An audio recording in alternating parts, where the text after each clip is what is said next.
Welcome, here I've got Motorola Edge 20 and I'm gonna show you how to record the slow motion video at this device.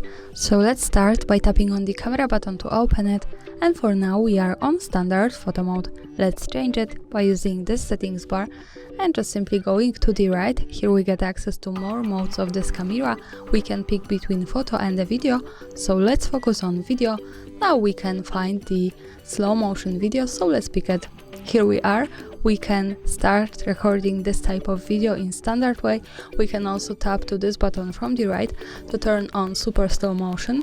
So as you need, you can turn it on and off by just tapping on it. Now let me stay on the standard one and let me start recording to show you how it works.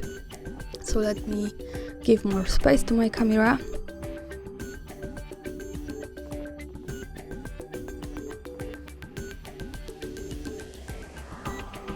Now let's stop by tapping again on the shutter button. Let's move back to this view. To see the video we have to tap to this button from the right that follows us straight to the gallery, and here we can play our video by tapping on the center.